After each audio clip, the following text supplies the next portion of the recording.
Hello student.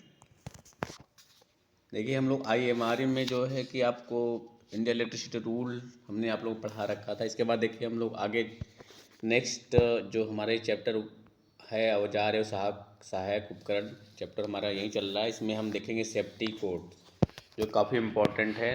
देखिए तो किसी भी इंडस्ट्री चलाने के लिए जो है हमारे जो कुशल श्रमिक होते हैं उनकी आवश्यकता होती है। तो उनके लिए अलग अलग जो है इंडस्ट्रीज में कार्य करने वाले श्रमिकों की सुरक्षा हो सके इसके लिए जो है कि निम्न प्रकार के कोड बनाए गए हैं। अब ये क्या क्या है देखिए इसमें हम देखते हैं।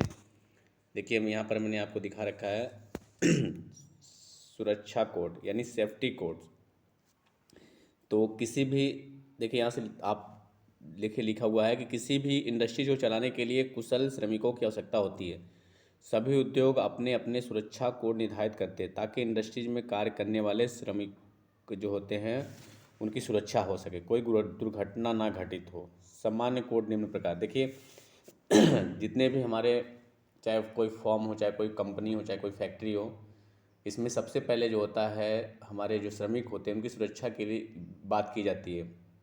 क्योंकि अगर किसी भी कंपनी में एक भी एक्सीडेंट हो गया तो पता चला कि एक्सीडेंट होने से जो अदर वर्कर है वो देख करके घबरा जाएंगे और उनको खुद लगेगा कि हम सुरक्षित नहीं हैं। इसके वजह से जो है कंपनी का प्रोडक्शन नहीं हो पाएगा, वो काम धंधा नहीं कर पाएंगे।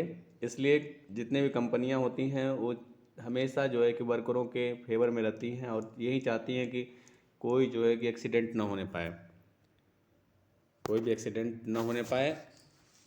इसके लिए जैसे क्या होता है कि कुछ ऐसी कंपनियां होती हैं कि मैक्सिमम देखा जाए तो डेंजरस वर्क के अंतर्गत आती हैं। जैसे आपका ONCG है, फिर ये आपका IOCL है। कुछ कंपनियां ऐसी हैं जिस पर जो है कि सेफ्टी जो है कि बहुत ही मोस्ट कर दिया जाता है वर्करों के लिए। जैसे उनके लिए safety shoes, safety helmet, safety gloves और उसके साथ साथ जो है कि सेफ्टी इंडक्शन टेस्टर, उनके जो है कि प्लायर, ये सब सारी चीज़ जो है कि कार्य कराते समय जो है कि सेफ्टी पर ज़्यादा ध्यान देते हैं। तो देखिए उसी को हम यहाँ देखेंगे। यहाँ खास करके हमें देखना है जिस सेफ्टी की हम बात कर रहे हैं तो इसमें देखिए सेफ्टी कोड है। तो इस सेफ्टी कोड में देखिए नंबर 1 है चालू हालत में परिपथ से दूर रहना चाहिए। यानी अगर कोई लाइन चालू है, कोई कहीं से करंट अगर फ्लो हो रहा है तो वहाँ पर हमें जो है परिपथ से दूर रहना चाहिए। नंबर 2 देखिए किसी भी उपयंत्र की मरम्मत करने से पहले उसे सप्लाई से कट कर देना चाहिए। नंबर 3 देखिए विद्युत युक्तियों पर कार्य करने के लिए विद्युत रोधित युक्त हैंडल वाले उपयंत्रों का प्रयोग करना चाहिए। जैसे आप प्ला लिए हैं तो उसमें जो हैंडल उसका होगा वो जो है कि बिल्कुल इंसुलेटेड होना चाहिए। इसके बाद देखिए नंबर 4 क्या है, विद्युत उपयंत्रों पर कार्य करते समय लोहे की घड़ी या अन्य लोहे की वस्तु नहीं पहननी चाहिए। नंबर 3 देखिए चालू हालत में परिपथ पर कार्य करने से पहले हाथ सूखे होने चाहिए। यानी विद्युत कपड़े, रोधी कपड़े तथा जूते पहनने चाहिए। ये नहीं कि आप जो है कि ऐसे ही जो है कि हाथ धो कर आए या तो उसमें पानी लगा और आप जो है कि इलेक्ट्रिसिटी को जो है कि मरम्मत कर रहे हैं। तो आपको सेफ्टी पर ध्यान देना, ऐसा नहीं करना है। नेक्स्ट देखिए कार्य करते समय एक हाथ का उपयोग करना चाहिए। नेक्स्ट देखिए अगर पानी या रसायन उपयंत्र के ऊपर गिर जाता है तो सप्लाई को बंद करना चाहिए। नेक्स्ट देखिए अगर अकेला मनुष्य तार के संपर्क में आ जाता है तो उपयंत्र तार या मनुष्य को छूना नहीं चाहिए, तुरंत सप्लाई को बंद कर देना चाहिए। तो ये सब देखिए काफ़ी जो है कि आपको दिखाई दे रहा है, ये सेफ्टी कोड है। और इस सेफ्टी कोड में देखिए इसी तरह से आप देख रहे हैं कि यदि किसी उपकरण से असामान्य आवाज़ आ रही तो उसे तुरंत विद्युत परिपथ से जो है कि सप्लाई से उसे हटा देना चाहिए, मरम्मत और हटा के उसे मरम्मत के लिए भेज देना चाहिए। जैसे मोटर वोटर होती है उसमें भनभनाहट की आवाज़ आ रही है या कट कट की आवाज़ आ रही है तो उसे तुरंत जो है कि सप्लाई से हटा देना चाहिए और उसे मरम्मत करने के लिए भेज देना चाहिए।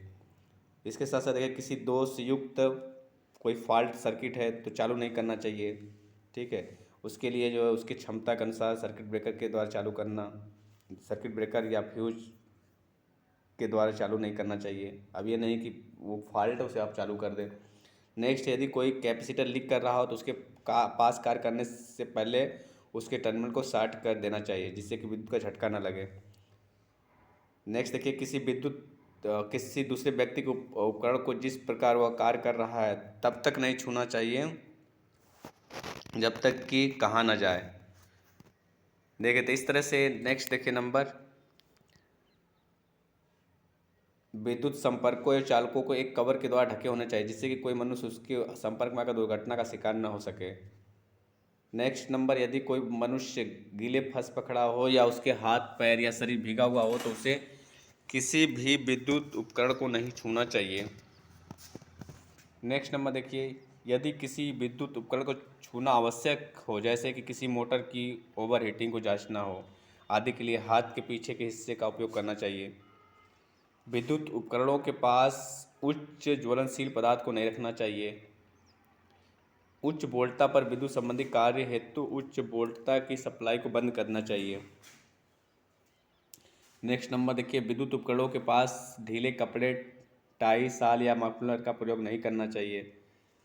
ये नहीं कि कोई मशीन चल रही है और बिल्कुल ढीले कपड़े या टाई पहना उसमें वो जो है कि फंस जाए इस तरह से। नेक्स्ट नंबर देखिए, किसी विद्युत परिपथ की मरम्मत या अनुरक्षण करते समय सुरक्षा की दृष्टि से जो है आपको अस्थायी भूसंपर्कन का उपयोग किया जाना चाहिए।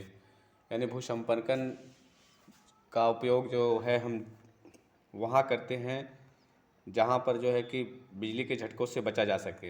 यानी कि अगर मान लेते हैं बाई चांस किसी मशीन में अगर करंट फ्लो हो रही है तो उसकी बॉडी को किसी जो है कि GI स्टीप पत्ती से जो है कि उसको जो है कि अर्थिंग कर देना चाहिए, जिससे अगर करंट उसमें फ्लो भी हो रहा है तो ग्राउंड हो जाए और बिजली के झटके से बचा जा सके। तभी आपको अर्थिंग के बारे में पढ़ाया जाएगा आगे। नेक्स्ट नंबर देखिए, सभी विद्युत उपकरणों के अधारावाही भाग को किसी नगण्य प्रतिरोध तार से भूसंपर्क अवश्य रूप से करना चाहिए। तो ये देखिए बच्चा, आप लोगों के लिए बहुत ही इम्पोर्टेंट है सेफ्टी कोड, बहुत ही इम्पोर्टेंट, इसे आप लोग नोट कर लीजिएगा। आपसे पूछ देता है कि सेफ्टी कोड को समझाइए, सेफ्टी कोड को बताइए। इसके बाद हम नेक्स्ट लेक्चर आपको नेक्स्ट डे लेकर आएंगे, दुर्घटना के कारण, किस कारण से दुर्घटना होता है, इसी चैप्टर का है। तो आप लोग इसे नोट्स बना लीजिए, अच्छी तरह से देख लीजिए सारे टॉपिक को।